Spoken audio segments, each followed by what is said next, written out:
السلام عليك يا أبا السلام عليك. بسم اللہ الرحمن الرحیم الحمدللہ الذی جعلنا من المتمسکین بولایتہ من المؤمنین۔ السلام علیکم یا علی السلام عدد۔ آپ دیکھ رہے ہیں ہمارا آفیشیل یوٹیوب چینل۔ آج کی اس ویڈیو میں ہم آپ کے سامنے تذکرہ کریں گے ڈاکٹر ذاکر نائک کے حالیہ پاکستان کے دورہ میں جو مختلف قسم کے سوالات ان سے کیے گئے اور ان کے ایسے جوابات دیے گئے جس سے اسلام کے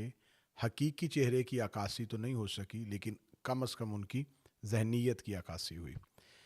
خداوند متعال قرآن مجید میں ارشاد فرماتا ہے فَاسْأَلُوا أَهْلَ الذِّكْرِ إِن كُنتُمْ لَا تَعْلَمُونَ، سوال کرو اہل ذکر سے اگر تم نہیں جانتے۔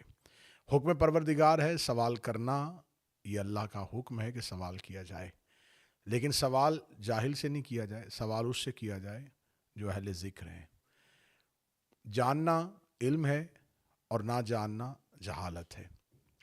جہالت اندھیرا ہے اور علم نور ہے۔ خداوند متعال نے 1.25 انبیاء کو جو زمین پر اتارا، ان انبیاء کے زمین پر آنے کا مقصد صرف اور صرف یہ تھا کہ وہ انسانیت کو اندھیروں سے نکالیں اور نور کی طرف لے کے آئیں۔ کائنات کے سب سے بڑے معلم، کائنات کے سب سے بڑے رسول جب اس دنیا میں آئے تو ان کی تخلیق کا مقصد، ان کو زمین پہ ان کی بعثت کا مقصد، ان کو مبعوث کرنے کا مقصد صرف اور صرف زمانے میں علم پھیلانا تھا اور لوگوں کو جہالت سے نکال کے، اندھیروں سے نکال کے نور کی طرف لے کے آنا تھا۔ رسالت مآب نے جب دنیا سے ظاہری طور پر پردہ فرمایا تو وہ اس امت کو ایک حدیث کے حوالے کر کے گئے، انی تارک فیکم الثقلین کتاب اللہ و اطرتی اہل بیت۔ میں آپ کے درمیان 2 گراں قدر چیزیں چھوڑ کے جا رہا ہوں، ایک میرا قرآن ہے اور دوسری میری اہل بیت ہے۔ اب رسول اللہ صلی اللہ علیہ وآلہ وسلم نے اس امت کے لیے جو 2 پیشوا چھوڑے، جو 2 رہبر چھوڑے، وہ ایک قرآن ہے اور دوسری رسول اللہ کی اہل بیت ہے۔ قرآن وہ الہی آئین کی کتاب ہے جس میں خداوند متعال اپنے قانون دین کو محفوظ رکھے ہوئے ہے اور خدا احکامات کو سامنے ظاہر کرتا ہے، لیکن ان احکامات کی تشریح، ان احکامات کی تفسیر صرف اور صرف اہل بیت ہی کی زبان سے ہو سکتی ہے، اور اہل بیت ہی بیان کر سکتے ہیں کہ قرآن اس میں کیا کہنا چاہ رہا ہے۔ قرآن صرف اشارہ دیتا ہے، اہل بیت اس کی وضاحت کرتے ہیں۔ قرآن صرف حکم دیتا ہے اور اہل بیت اس حکم کو نافذ کرتے ہیں۔ قرآن صرف ایک احکام کی طرف رجوع کرنے کا حکم دیتا ہے اور اس احکام کے اندر چھپے ہوئے کیا الہی راز ہیں اور اس کی تشریحات کیا ہے وہ اہل بیت بتائیں گے۔ اب اس کا مطلب ہے کہ اگر آج کسی نے اسلام کے بارے میں جاننا ہے تو اس کے سامنے 2 چیزیں ہونی چاہیے، یا قرآن ہوگا یا اہل بیت ہوگا۔ قرآن سے جو نکلے چیز اسے آیت کہتے ہیں، اور جو اہل بیت اپنی زبان سے ارشاد فرمائیں اسے حدیث اہل بیت کہتے ہیں۔ اب ہمارے مکتب مذہب آل محمد علیہ السلام کا یہی وتیرہ ہے کہ ہم یا قرآن کی طرف رجوع کریں گے اور قرآن کے اس معنی کو اہل بیت کے فرامین سے تلاش کریں گے، اور اہل بیت ہی ہمیں اللہ کے اس کلام کی تشریح بیان کر کے بتائیں گے۔ اب اس وقت جو موصوف پاکستان کے دورے پہ ہیں وہ پاکستان میں مختلف جگہ پر اجتماعات کر رہے ہیں، اور اجتماعات میں ان کا ایک ہی دعویٰ ہے فَاسْأَلُوا، سوال کرو مجھ سے۔ تو یقیناً ان سے سوال کرنے والے طالب علم ہیں، وہ علم کے بارے میں جاننا چاہتے ہیں، وہ اپنی جہالت کا اعتراف کرتے ہوئے ان کے سامنے اس لیے بیٹھتے ہیں کہ ہم وہ پوچھیں گے جو ہم نہیں جانتے۔ اب وہ اپنے ان اجتماعات میں ان کو قرآن کی طرف رجوع کرنے کا حکم دیتے ہیں اور قرآن سے مختلف سوالات کے جواب دیتے ہیں، لیکن اس شخص کی ذہنی عکاسی تو اسی دن ہو گئی تھی جب اس نے یزید کو رضی اللہ کہہ دیا تھا، تو اس کا علمی قد تو یہیں سے پتہ چل گیا، اس کی حیثیت تو یہیں سے پتہ چل گئی، اس کی علمی خیانت کا تو یہیں سے اندازہ ہو گیا کہ وہ فکری دہشت گردی کی اس نے، کہ اس نے کائنات کے سب سے بڑے دہشت گرد کے ساتھ رضی اللہ کا ٹائٹل لگا دیا۔ تو یہاں سے اس کی ذہنی پستی کا اندازہ ہو چکا تھا کہ وہ موصوف جو ہیں وہ اہل بیت علیہ السلام کے بغض میں، اہل بیت کی دشمنی میں کس حد تک پستی میں گرے ہوئے ہیں۔ لیکن وطن عزیز پاکستان میں سرکاری مہمان کے طور پر انہیں اس اعزاز سے نوازا گیا۔ انہوں نے مختلف اجتماعات میں گئے، انہوں نے اپنی تقاریر کی، ان میں تقاریر میں مختلف قسم کے ان سے سوالات کیے گئے، جیسا کہ ایک خاتون نے بھرے مجمع میں ان سے سوال کیا اور اس خاتون نے اتنے مردوں کے ہجوم میں پاکستان کے اسلامی معاشرے کے اندر ایک ایسی برائی کا عورت ہو کے تذکرہ کیا جس کا تذکرہ یقیناً ایک اتنے بڑے اجتماع میں کسی مرد کے لیے کرنا بھی مشکل تھا. لیکن اس عورت نے امر بالمعروف اور نہی عن المنکر کے اس اصول کو سامنے رکھتے ہوئے اسلام کی فلاحی ریاست کے اندر اپنے علاقے میں موجود اس نے تعارف کروایا کہ میرا تعلق جو ہے وہ ایک ایسے قبیلے سے ہے, میرے اس قبیلے میں, میرے اس علاقہ میں یقیناً ظاہری طور پر تو مسلمان موجود ہیں جو اسلام کو اپنے اوپر ظاہری طور پہ نافذ کرنے کا دعویٰ تو کرتے ہیں اور عورتوں کو پردے میں رکھا جاتا ہے, لیکن وہاں پر ایک ایسی برائی جو بچوں سے جنسی زیادتی کی طرف ہے, جسے پیڈوفائل کہتے ہیں, اس کے مختلف قسم کے کیسز ہیں, اس کے مختلف قسم کے واقعات ہیں. تو موصوف کو اس عورت کی بہادری کو داد دینی چاہیے تھی, اس کی جرت کو داد دینی چاہیے تھی کہ آپ نے ایک معاشرے کی ایک برائی کی طرف اشارہ کیا, توجہ مبذول کروائی. لیکن شاید وہ اخلاق سے عاری شخص یہ بھی نہ کر سکا کہ اس عورت سے بات کرنے کا اسلام میں کیا حکم ہے. جو یتیم بچیوں کو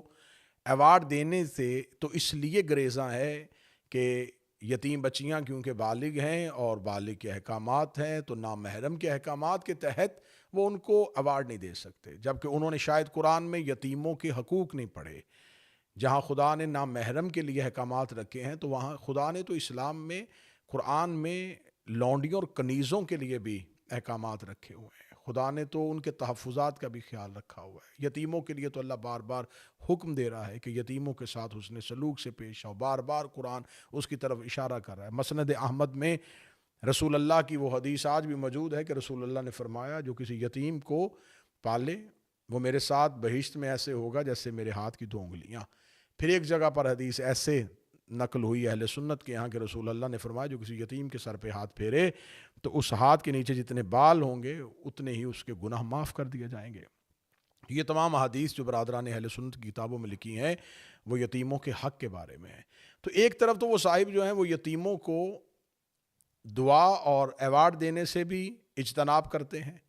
جبکہ دوسری طرف ان کا چہرہ یہ ہے, ان کی دوہری پالیسی یہ ہے کہ وہ ایک خاتون اینکر کے سامنے اپنے ننگے ٹخنوں کے ساتھ مسکراتے ہوئے چہرے کے ساتھ جواب بھی دے رہے ہیں کیونکہ اس میں ان کو فیم مل رہا ہے. شاید وہ یتیم بچیاں ان کے لیے وہ سب کچھ نہ کر سکتی جو ان کی بات پہنچانے کے لیے ایک خاتون اینکر کر رہی ہے.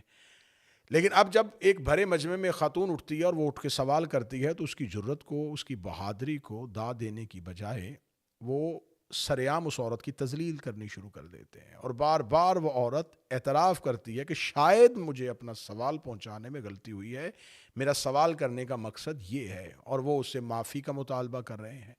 جبکہ وہ یہ نہیں جانتے کہ پاکستان میں بچوں کے ساتھ جنسی زیادتی کے شرمناک حد تک کیسز جو ہیں وہ درج ہو چکے ہیں. آئے دن روزانہ ہم اخبارات میں پڑھتے ہیں, آپ ٹیلی ویژن پہ دیکھتے ہیں, آئے دن رپورٹ ہوتا ہے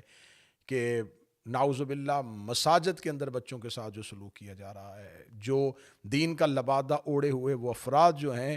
وہ اپنے اس گناہ کا اقرار بھی کرتے ہیں, اعتراف بھی کرتے ہیں, اور ایسی بہت سی ویڈیوز بھی منظر عام پہ آ چکی ہیں, بجائے اس کے کہ وہ اسلام میں اس گناہ کی سزا کے بارے میں بتاتے, اسلام میں اس کی ممانعت کے بارے میں بتاتے, اسلام میں بتاتے کہ اسلام کے اندر اس گناہ کی سزا کیا ہے, یہ گناہ کس امت کے دور میں تھا, خدا نے ان پر کیا عذاب بھیجا تھا, جبکہ اس نے اس عورت کی تذلیل کرنی شروع کر دی. تو موصوف جو ہیں انہوں نے ایک مختلف قسم کا اسلام کا چہرہ دکھانے کی کوشش کر رہے ہیں جس میں وہ اپنی ذاتی سوچ کو اسلام بنا رہے ہیں, اپنی ذاتی قیاس کو اسلام بنا کے پیش کر رہے ہیں. ایک طرف وہ پاکستان کی حکومت سے اور پاکستان کے ایک ایئر لائن سے اس بات پہ ناراضگی کا اظہار کرتے ہیں کہ وہ انہیں ان کا سامان جو ہے وہ لے کے آنے کے لیے انہیں کسی قسم کا کنسیشن نہیں دی جاتی, ان سے کسی قسم کا تعاون نہیں کیا جاتا, بلکہ ان کو روک دیا جاتا ہے کہ ہم آپ کو یہ سہولت نہیں دے سکتے. تو ان کو یہاں پر تو پاکستان کے اس ایئر لائن کو داد دینی چاہیے تھی, اعتراف کرنا چاہیے تھا کہ وہ اپنی ڈیوٹی اور اپنے فرائض کو احسن طریقے سے سر انجام دے رہے ہیں. تو ان کے مختلف قسم کے ایسے جتنے بھی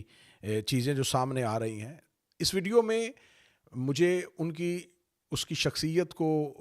تنقید کا نشانہ اس لیے نہیں بنانا کہ میں پہلے کہتا ہوں کہ تنقید اس پہ کی جاتی ہے جو شخصیت ہو، اور جس کے ہاں ہیرو جو ہے وہ یزید ہو، اس کے بارے میں کیا بات کی جا سکتی ہے، اس پہ کیا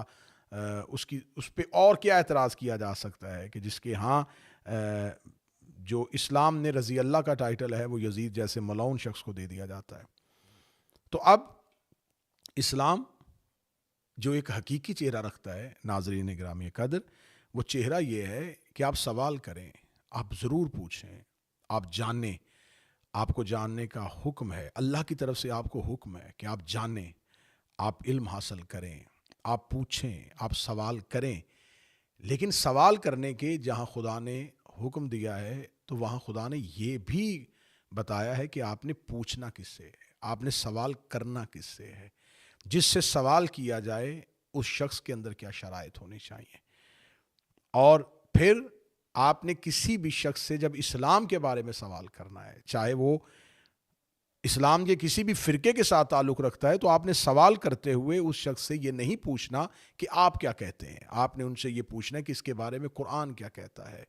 اور اگر وہ قرآن کی تشریح اپنی مرضی سے کرے تو آپ اس سے پوچھ سکتے ہیں کہ اس میں اہل بیت کا کوئی فرمان کی وضاحت دے کہ اہل بیت نے اس کے بارے میں کیا کہا ہے، کیونکہ قرآن سے آج تک جتنے بھی احکامات لیے جا رہے ہیں، ہر ایک مکتب، ہر ایک مسلک، فرقہ یہ کہہ رہا ہے کہ میں قرآن سے وہی حکم لے رہا ہوں جو اللہ مجھے کہہ رہا ہے، لیکن قرآن ایک حکم میں مختلف قسم کے معنی نہیں رکھتا۔ قرآن نے کہا ہے کہ نماز پڑھو، لیکن ہاتھ باندھنے والا بھی کہتا ہے کہ میں نے قرآن سے لیا ہے، ہاتھ کھولنے والا بھی کہہ رہا ہے کہ قرآن سے لیا ہے، سینے پہ ہاتھ رکھنے والا بھی کہہ رہا ہے کہ قرآن سے لیا ہے۔ تو یہ قرآن کی جو تشریحات ہیں، ان تشریحات کی طرف جانا ہے کہ قرآن کے اس حکم کی تشریح ہم نے کس سے لی ہے، کیا اسی سے لی ہے جس کی طرف رسول اللہ نے ہمیں حکم دیا تھا؟ تو بس